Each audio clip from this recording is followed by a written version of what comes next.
Hey, junior hires, how's it going? Hey, happy new year. I hope you guys had a great time with family over the holidays. So excited to share with you this morning, but I got some good news. I've got some exciting stuff I want to share with you. We are planning on either January 23rd or January 30th starting our Saturday night service. It'll be 4 to 5:30, and we'll do worship, play some games, and then we'll do a sermon right there out in front of our junior high room. We're kind of excited. We're going to do that till they kind of start those Sunday morning services, but it's going to be sweet. So put that on your calendar. But I'm real excited to hang out with you. Hey, let's go ahead and start off the service with prayer. Dear God, I just want to thank you so much for who you are, Lord. Lord, 2020 was crazy, but Lord, still you did some powerful things. And I'm excited to see what we're going to do this year in 2021. We love you so much in your name. Amen. Hey, as I was preparing for this, I was just thinking about this movie. I don't know if you guys have seen Harry Potter. I hope you all have. I mean, at one time it was huge. But there's a scene in the first movie where they're trying to kind of save the day here. The hero, Harry Potter, his friend Ron, and his friend Hermione, and they're going through and they're trying to save the day, and they fall into this huge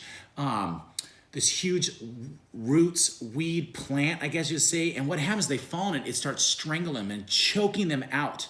And all of a sudden, Hermione's like, this is devil's snare. Guys, relax. And they're like, we can't relax, it's choking us. And they're trying to fight. And the more they fight, the more it strangles them, the more it is tightening and almost trying to kill them pretty much.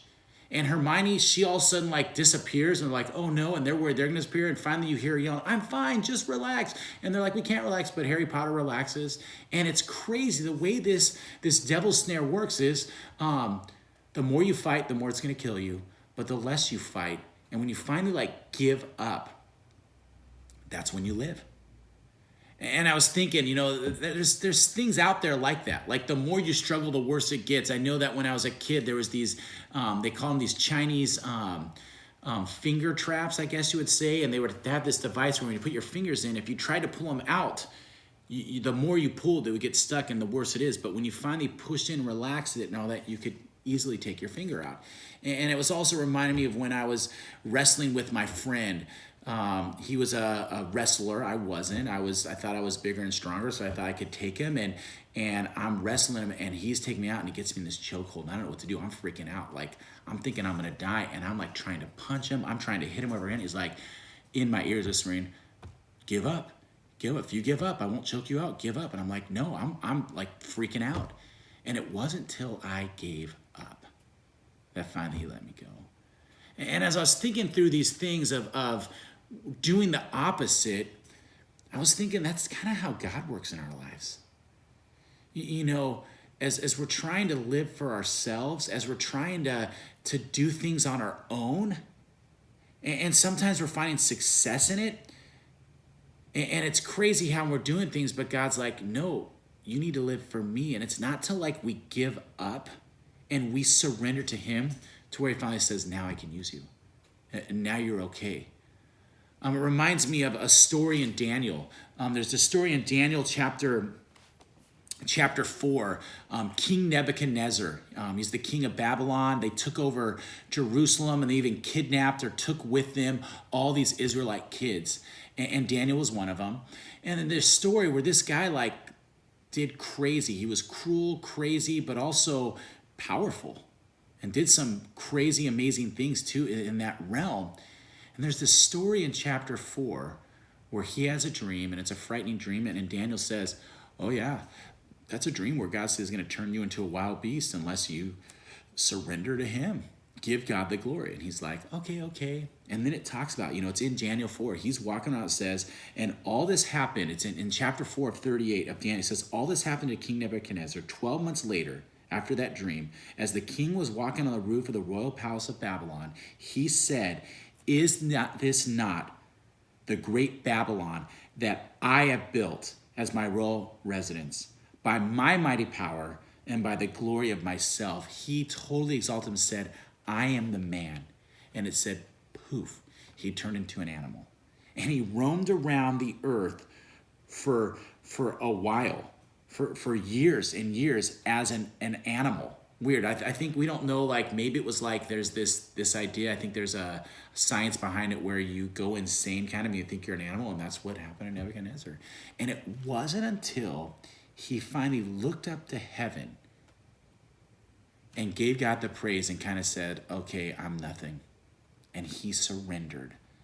That is when God restored him and used him. And you see this in the Bible, that God's saying, quit thinking you can do it on your own. Quit thinking you have the power. Quit thinking you know what you're doing, and surrender to me. Quit thinking that the reason you're good at sports is because of you. Stop thinking that you're smart because of your own power. Stop thinking that you're cool because you're the one who's cool. Stop thinking that you're wealthy because you somehow have all this money, or because you got lucky born, and realize it's because of me, God. And he said, not till we humble ourselves and give God the praise does he start to use us. It says right here in Mark chapter 8, Jesus is talking to his disciples, and he says this, Mark 8:34, he said, if anyone would come after me, he must deny himself, take up his cross, and follow me. It says we need to deny ourselves. We're not good enough. God, I'm not good enough. And it says in verse 35, whoever wants to save his life will lose it. But whoever loses his life for me and for the gospel will save it. He says, when you finally give up your life, when you finally surrender, that's when I'm going to do amazing things. That's when I can start to use you. And I've just been realizing 2020 was a crazy year. And I felt like there were times where I was trying to rely on my own power. God, what am I doing wrong? I just need to do more of this. Maybe I need to be better at this. Maybe I need to change the way we do junior high. Like, what do I need to do? I feel like I was saying, Trav, here's the thing is, there's nothing you can do. You need to surrender and let me work.